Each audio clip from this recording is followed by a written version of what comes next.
One early morning recently, I found myself driving a back road past miles and miles of fruit orchards in Central California. The sun was just peeking over the hills, and as I drove, I couldn't get the fact out of my mind that these fruit trees, these miles and miles of fruit trees, would soon feed the entire world. The US feeds the world. We also teach the world. I can remember being in Shanghai, China, and a university professor telling me that they are teaching their future teachers a more transformational approach, very similar to what we're doing in the United States, with teachers as the activators. It made me wonder if those fruit orchards, all lined up in a traditional way, were very much like children, all lined up in rows, and I wondered how it all might be different in the next 10 to 20 years. And it's that looking into the future that I introduce you to my guest today. As I drove, it made me think about my guest, Jeff Utecht. And Jeff sees the world certainly as it is. He's a sought-after teacher, he's a sought-after speaker, because of his ability to see where we are and then the possibilities of what the world might be, especially in the world of education. He talks about AI, and then in our after-action review, in the second part, he talks about a time where he looked to the future for everyone else, but he forgot to do it for himself and his career. I'm Peter Stiepelman, and this is An Imperfect Leader. Today on An Imperfect Leader, Jeff Utecht is my guest. And Jeff is a highly regarded speaker, consultant, podcaster, author. He has dedicated his career to exploring the intersection of technology and our lives. Jeff is widely recognized as an expert in educational technology integration, innovative practices, and corporate onboarding programs. Jeff's work has helped to shape the way we think about technology and its role in our lives, and his insights continue to inspire leaders to embrace new technologies and approaches in their practice. Jeff, welcome to An Imperfect Leader. Thanks for having me. I'm so excited to be able to have this conversation today. I mentioned this to Jeff earlier. He sounds so good, doesn't he? My gosh, it's nice to talk with somebody who has really nice microphones.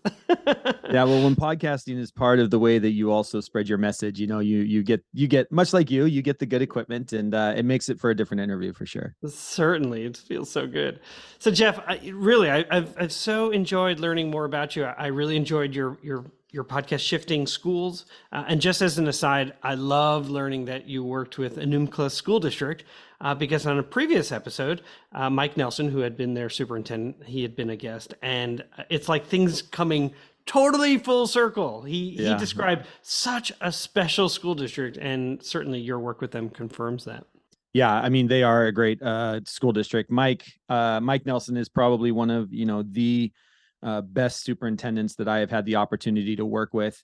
If you just want to see somebody who just spews leadership, it is Mike Nelson. And I work leadership with driven by empathy. Oh, my gosh. He just exudes compassion. Yes, right? he can. It's just unbelievable. I learned so much from him as a consultant who was being hired to come in and working with their district for, I think, over 5 years. I learned so much from him around just being an empathetical leader. And the things that he was doing within his district were incredible. And the things he's still doing today is Wasa. So I still work very closely with him. Actually, I was just on an email with him earlier today. Oh, is that right? Yeah. Well, I would say that when consultants are working in a school district, and if they can have that sort of reciprocal arrangement, that reciprocity of what we can learn from each other, I think that makes for valuable. Yeah. And I'll tell your listeners, if you haven't listened to Mike Nelson's episode here on the podcast, please do go back and listen to it. It is totally worth it. He's an incredible. He was the superintendent of the year here in Washington State a few years ago as well. So he's an incredible leader. He's going to be blushing. I can feel it. Yeah, that's good for him. He needs the blush. Exactly. Well, listen, the more I read about Shifting Schools, the more I listened to your podcast, I was really struck by so many of the topics that you discussed, like from the value of eSports to cell phones in the classroom, how teachers, especially post-pandemic teachers, are craving a sanctuary from distraction. And to your point that it will be tough conversations about phones and then the glasses and the watches and all the kinds of ways that our kids will be able to interact with the world around them. And then my takeaway is that it's clear that what you're talking about is currently absolutely on the minds of teachers and kids as they look to the future of schooling. So I wonder, I guess my first question would be, would you talk just a little bit about the work that you do with schools and school districts? Yeah, so I am an independent consultant. I have been since 2012. Before that, I was a classroom teacher, IT director, administrator, I kind of held all the roles. My wife and I worked overseas for 10 years, which gave me a very global perspective on a lot of just things that are happening. I still do quite a bit of work globally as well. I've presented twice at UN sponsored conferences around global education. And so really that is my view. And what we're viewing the lens through, or the lens that I'm constantly viewing through, especially with schools, is this idea of what I always hold true to myself is how are we making sure that we're preparing students for their future, not our past? And that is my driver. If you are in the K-12 education space, we all say that we're student centered, but what does that really mean? And for me, that means not being student centered for me is making sure that the things that we are doing are preparing them for their future and not our past.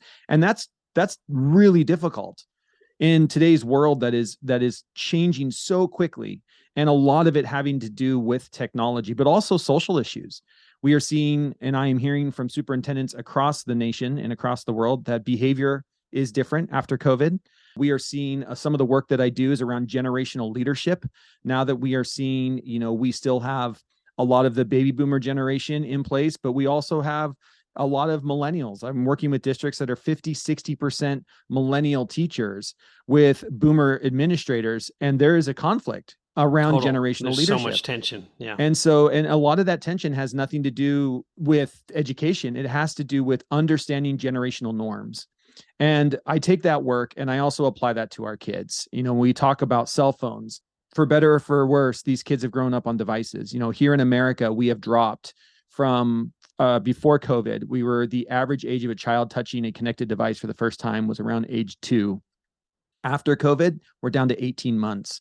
And so we're having kids come into our schools who, for many of them, the only thing they know is to learn through a screen or is to work through a screen. And so we're even doing some of the work that we're doing is working with kindergarten teachers around teaching 2 different alphabets. You have A, B, C, D, E, F, G, and then you have Q, W, E, R, Y, right? Because for some of our kids, they don't understand why B comes after A. It should be S comes after A. And so we're having to prepare students for a future where keyboards are going to be there. And we're never, as many times as we've tried in society to change the keyboard, it doesn't look like it's going to get changed. So there's just a different aspect of that. And then we're dealing with things with cell phones on all different types of levels.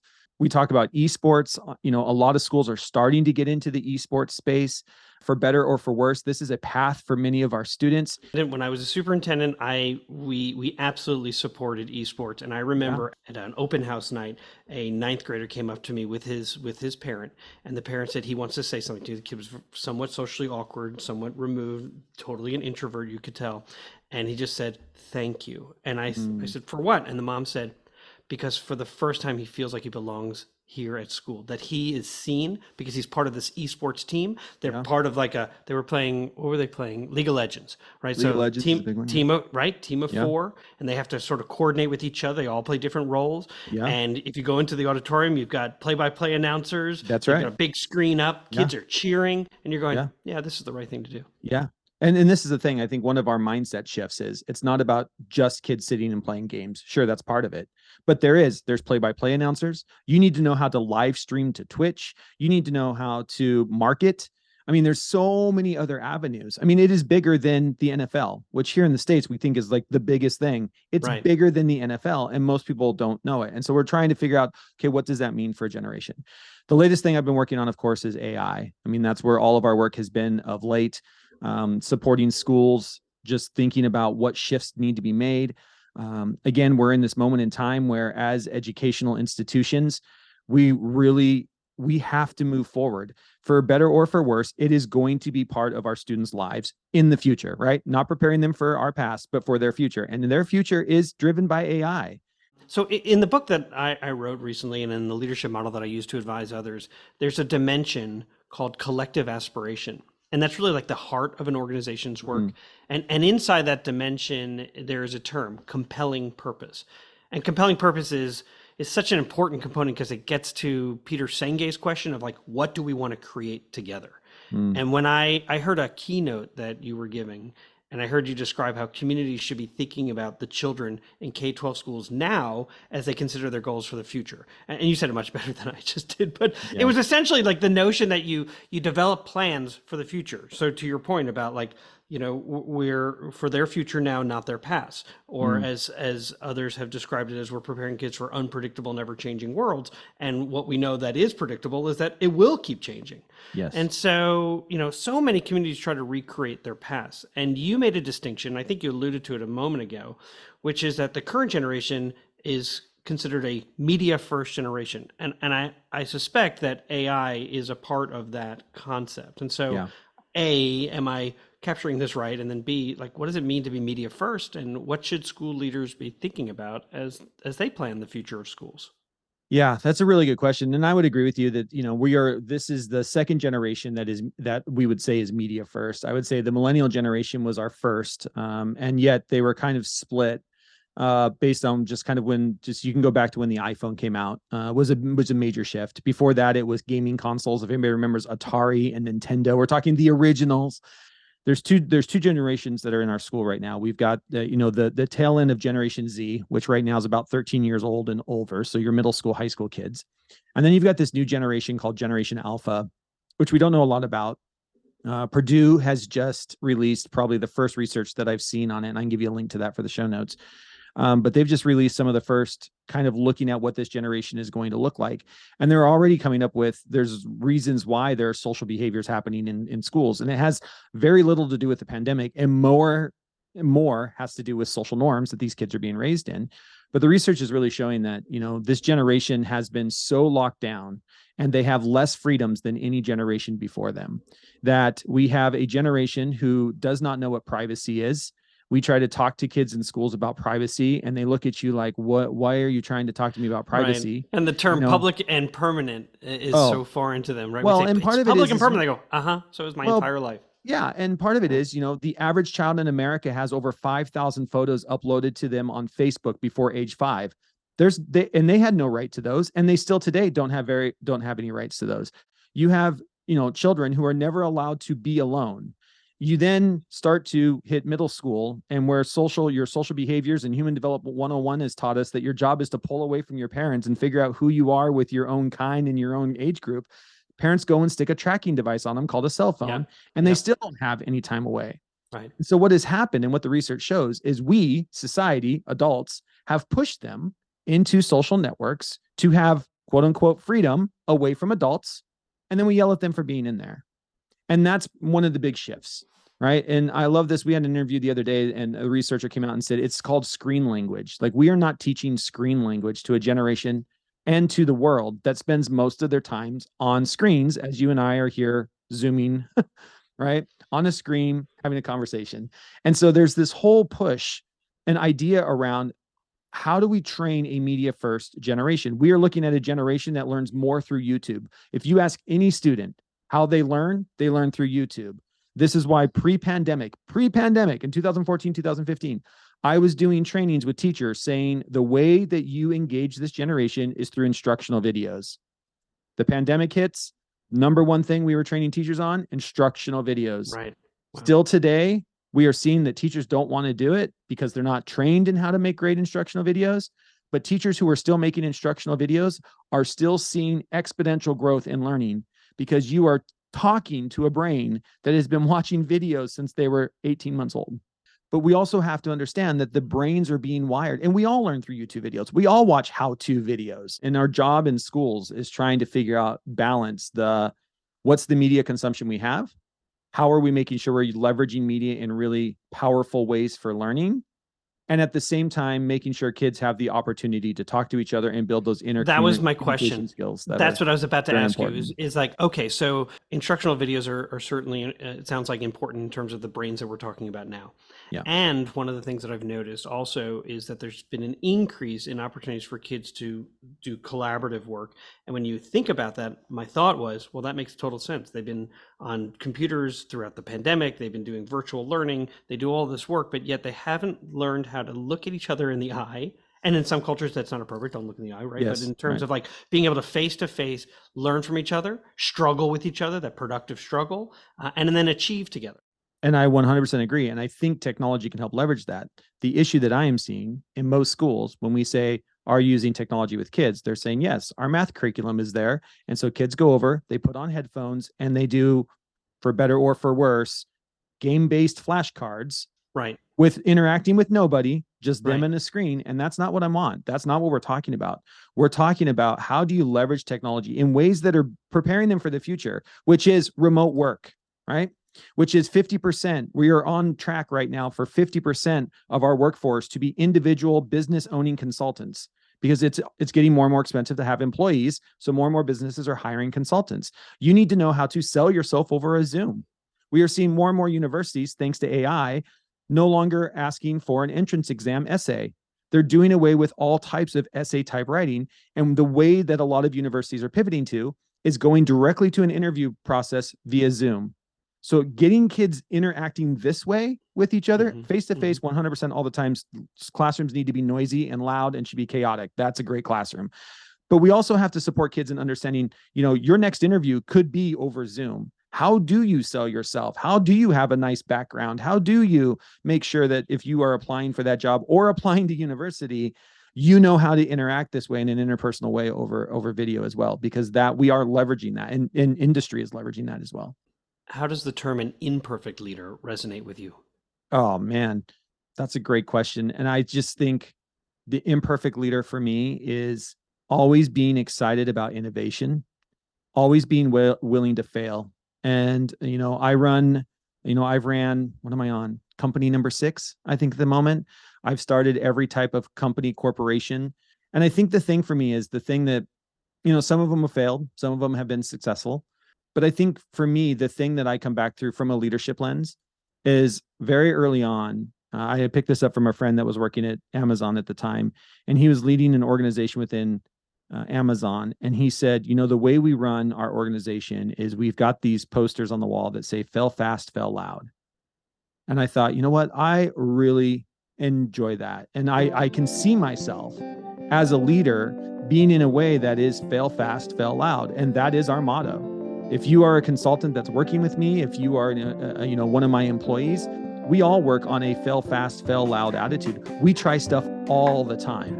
And if it fails, we celebrate, because that's learning. We learn through failure, right? Failure is everything that happens right before you become successful. I've got this slide that I show where, we're raised to believe that failure is the opposite of success. And in an innovator's mindset, failure is everything that happens right before you become successful. And what holds most people back is on the opposite end of that spectrum is actually fear, is what holds you back. And so we're trying to constantly move into this thing of how do you fail forward?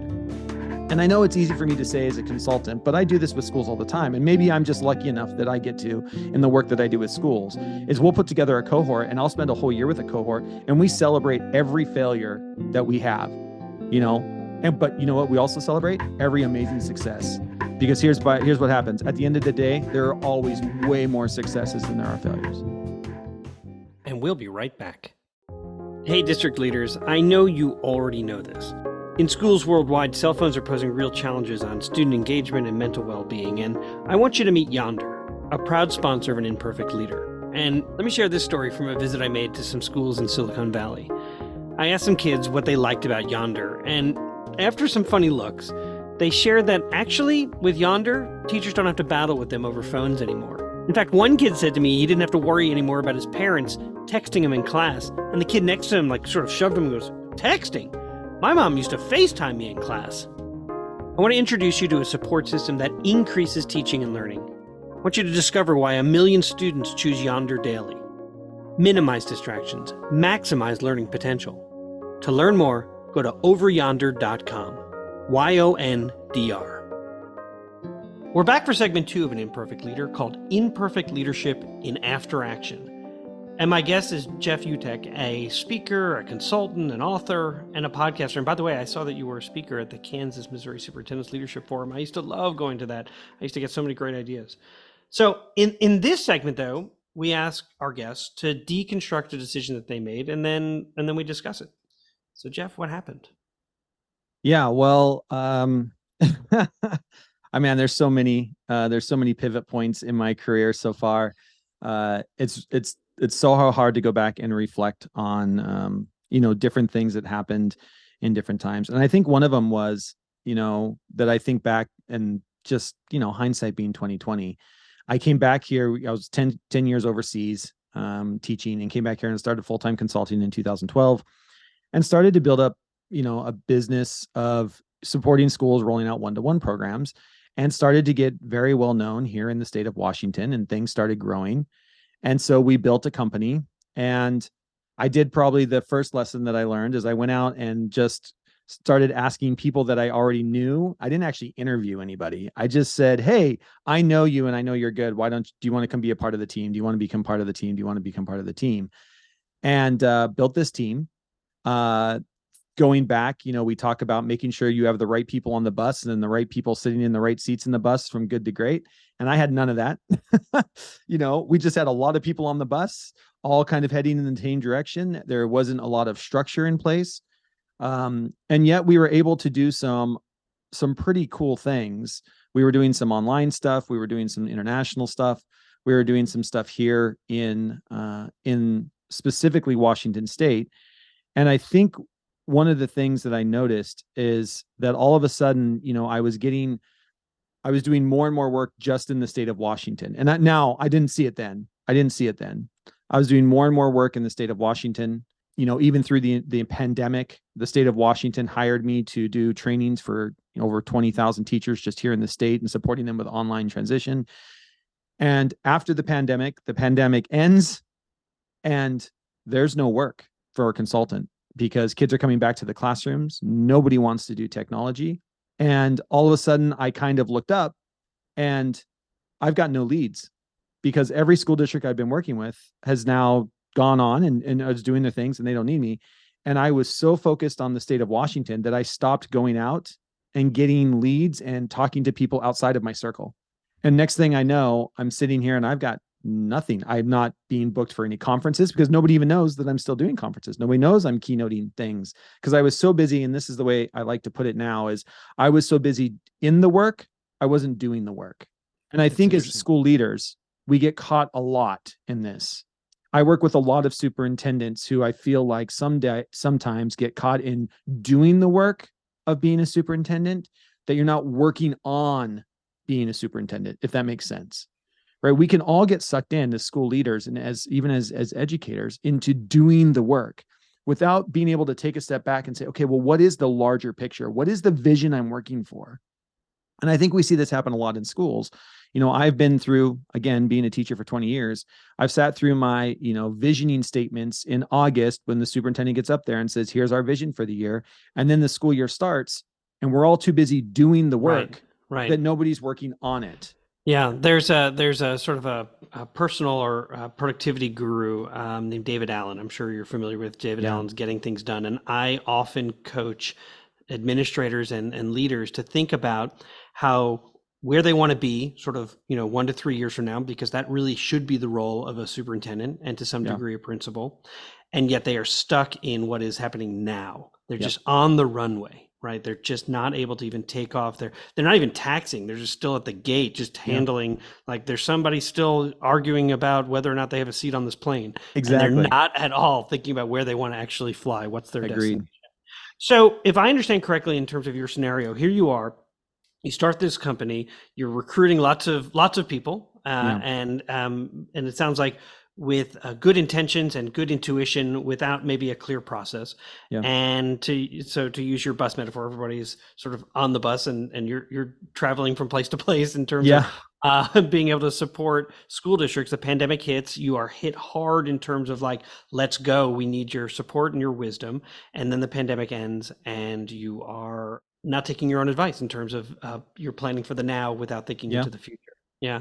So typically my question that follows is what got overlooked? It seems pretty clear, but in terms of hearing me summarize what I think you said to me, and then in terms of just how you described it, are there any other things that you feel like got overlooked? I think just making sure I've been way more intentional of making sure I have the right people in the right positions. That company I ended up folding that company or leaving that company. I actually sold my shares to one of the other members of the company, and it's still going strong. And then just went back to my own consulting, Jeff Utecht Consulting, and doing it that way. And this time around, that's what I've learned is it's not just about getting people on the bus, but making sure that you're very intentional about where those people fit and making sure those people are also supporting you to pick your head up every once in a while and say, what is the destination? And I know I need that. I am a big dreamer. A lot of times my problem is, and just this is knowing yourself as a leader, I'm a big dreamer. I would do vision statements all day if I could, but I need somebody to do the detail work. Right. That's not my strength, right? And so just trying to be very, specific on, where that goes, and how do you make sure you've got the right people to support you and support the organization that you're building.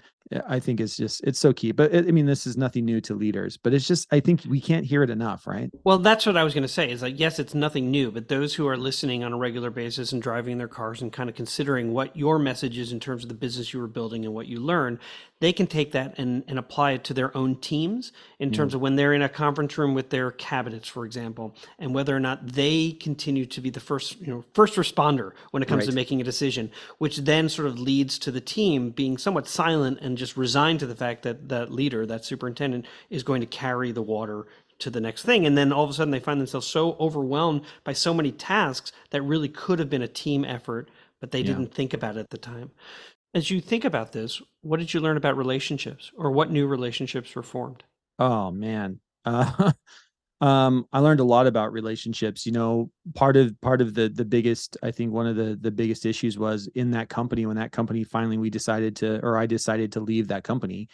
I said, like I told you, they were all good friends of mine, and all of a sudden things are falling apart, and you've got the friendship thing with the business thing, and and that we don't get that maybe so much in education, but it was just a big learning curve around how do you navigate friendships inside of organizations, and to be cautious the next time that maybe your good friends aren't the best partners. Just a lot of learning around, again, the power of relationships when it comes to people inside of an organization. The thing that I've constantly leaned on, though, is making sure that I have solid, from the consultant side with school districts, is it's always about a relationship with me. I think, we started the podcast by talking about Mike Nelson. Mike and I sat down so many times and talked about what his vision was for the district. Where was I supporting? And when I come in and work with the district, it's not just with teachers. We're doing teachers, we're doing leadership. We're coming at it from a special ed standpoint. Like I did, 3 or 4 community things with Mike down in Enumclaw to bring on the Rotary Club. And we did parent nights, because when you're making transitional shifts, it's got to include everybody in education. Sure, you can bring me in to do the opening keynote in August, and that's fine. But if you really want to make an impact, let's take this on for 2-3 years, because what we know is it takes the human mind that long to shift, especially for adults.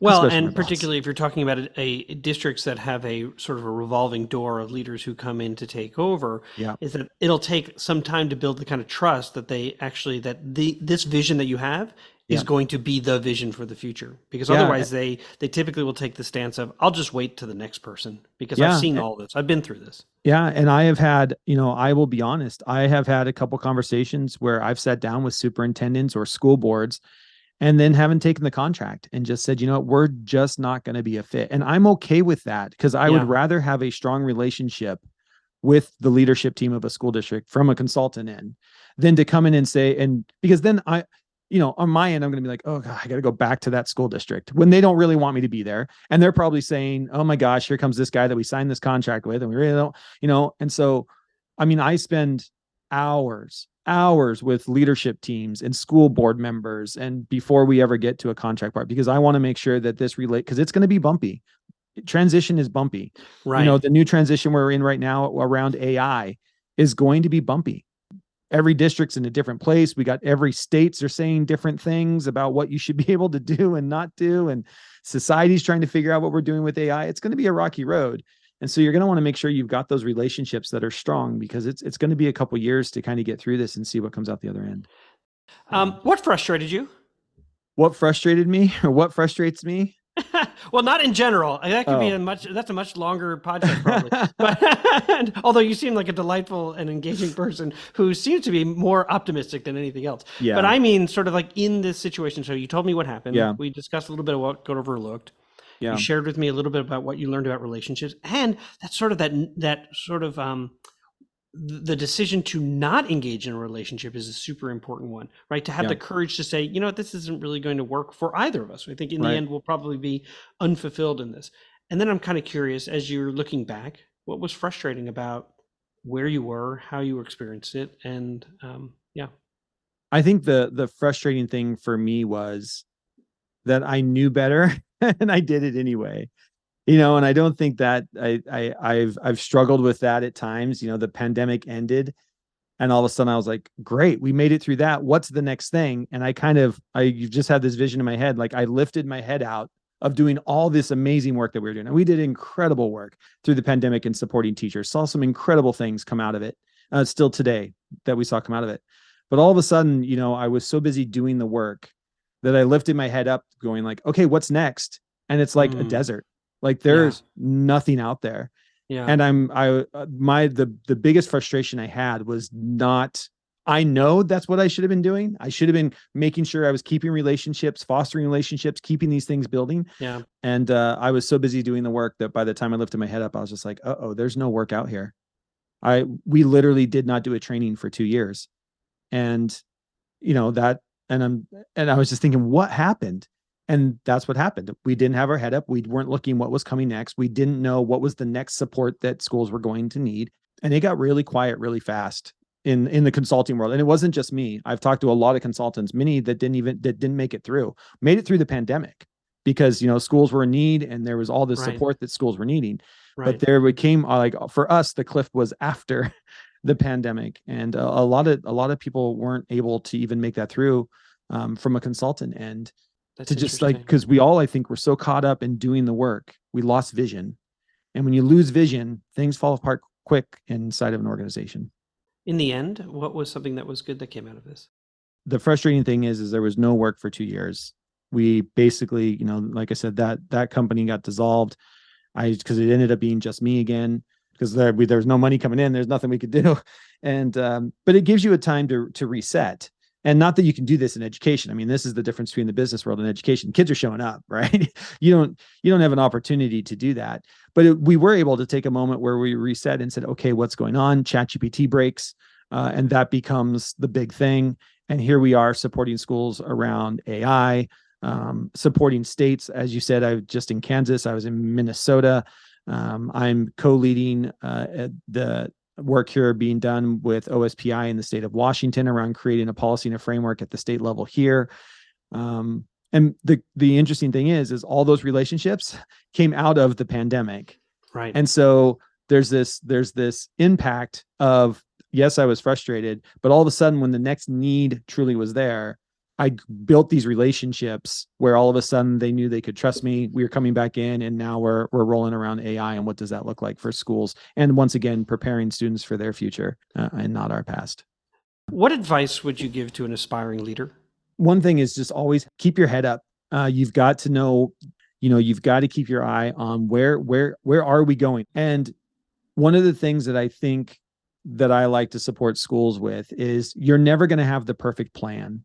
It's never going to be perfect, especially in schools. We never get to, the thing, especially in education, the thing we say is you're constantly building the plane while you fly it. You don't get to land the plane. The only time you land the plane is for the month of July, where everybody basically takes a breath, and then it's back up to 30,000 feet within a week. It's just there's just no time. And so understanding that it's never going to be a perfect plan, but you need to do it anyways.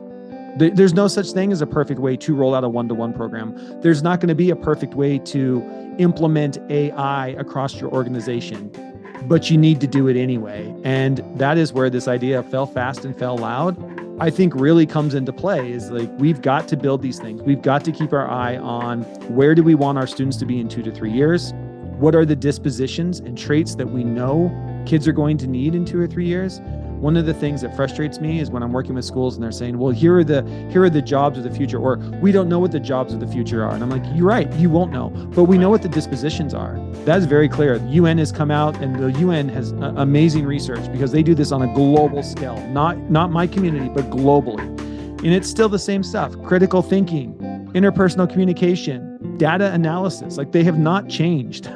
And so if we focus on what are the skills that we are making sure the next generation is getting, that is a 2 to 3 year thing that is not going to change.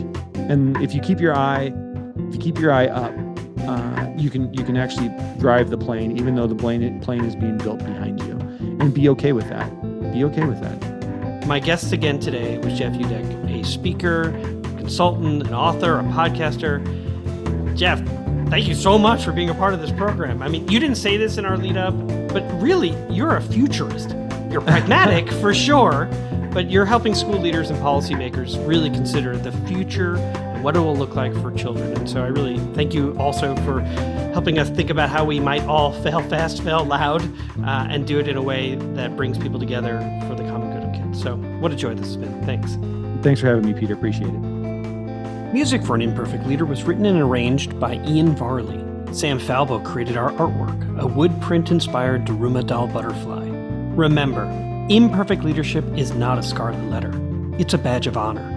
It recognizes that serving as a lead learner is about being a vulnerable leader, an empathetic leader, a compassionate leader. And I'm proud to be an imperfect leader. I'm Peter Stiepelman. Please join me next time for another episode of An Imperfect Leader. Leadership in After Action.